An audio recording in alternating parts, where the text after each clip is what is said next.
3 days after I was born, still in shock at the new world all around me, I heard my mother speak to the nurse and say, "How is my child?" And the nurse, she said I was the happiest baby she had ever seen. And I cried. I cried, "That's not true, Mama. My bed is hard, the milk is bitter, and the odor of your breast is foul. I am miserable." But Mama didn't understand, nor did the nurse, because I spoke the language of the place from which I came from. By a show of hands, how many people here speak an indigenous language? What if I told you that you have lost the language of the place from which you come from?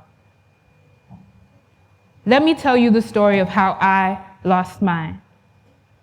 I speak Shona, one of the major native languages of Zimbabwe, and Shona has the stuff of magic in it called Tsumo, proverbs. I was introduced to Tsumo at a very young age.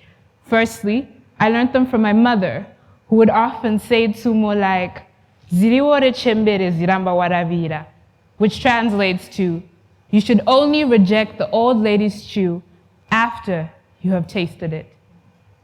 Conveniently, my mother used to say this whenever she wanted us to try out her traditional foods, like mbora, derere, mutsine, which tastes exactly how it sounds. Unfortunately for my mother, my siblings didn't buy it, but I ate it up. You see, for me, Tsumo served another layer of meaning.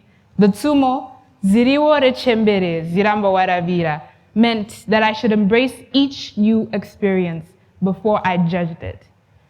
I was amazed at how easily my mother would impart her wisdom on me.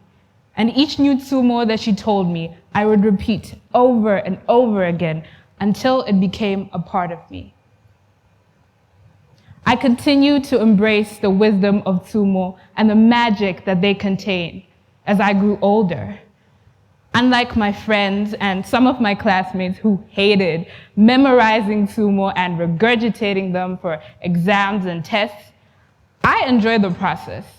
Weirdly enough, I would spend hours on end flipping through Shona textbooks, trying to figure out new Tsumo and the meanings that they contained. I was so in love that I thought that I would study Shona at O-level, and I'd be the first person in my family to write it. Unfortunately, when I reached my 3rd year of high school, my Shona teacher decided to teach us Shona, like, actually. We moved away from a more casual approach to learning the language, and it became more academic and intense. We were introduced to types of Shona nouns. We were introduced to task-based learning and etymologies of Shona words. And it just became too much for me. And so I decided to drop the Shona subject, which turned out to be one of the biggest regrets of my life. Looking back now, I realized that I missed out on the opportunity to explore the linguistic features of my culture, and most importantly, the philosophies of my people. What are your people's philosophies? Better yet, what are your own philosophies? Let me tell you one of mine and how I came to it. It was a few years ago, and I was in my mother's kitchen, and a dish towel fell to the floor. I had the bright idea that I could expend the least amount of energy humanly possible to pick it up. And so I did what anybody else would do. I stretched out my leg, flexed my toes, and flicked the dish towel up into the air with my feet. And then I was redirected by my mother's open palm. I called it a philosophy of redirection. And I've seen it make its way into different parts of my life. For instance, my interests have always been in flux.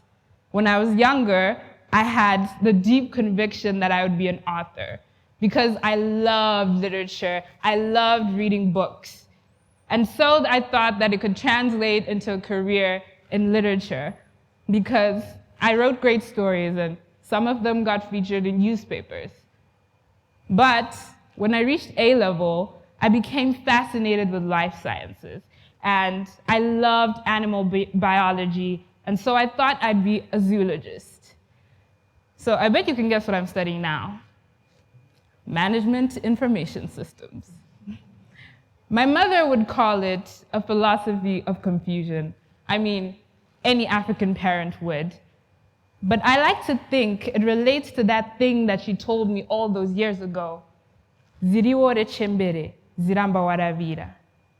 You should embrace each new experience, each new interest, each new love before you pass your judgment on it. So I'll ask you again, what are your philosophies? What are your own personal philosophies? Because the way I see it, at least where I'm from, our philosophies are deeply entrenched in our tumo, the proverbs of our people. What are your personal philosophies? For instance, in Zimbabwe, one of the major debates that's going on is what sort of feminism should we relate to? But if we consider the tumo, mushamukazi, a woman is a home.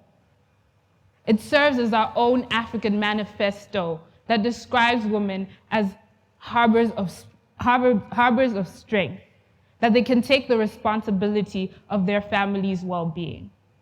Or consider the tumo, varume kuchakwende bwanozimurana, which means that if a man's beard is on fire, everybody should gather together and slap him until it's out.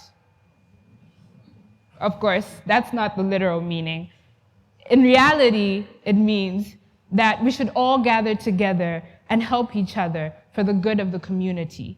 It fortifies what Mandela once called Ubuntu, what the Shona call Unu, that he cannot be all he needs to be until she is all she needs to be. But with the way things are going and the way we are learning our languages, we are forsaking an integral part of our language, that which tells us how to be, the philosophies of our people. And maybe it's not our fault.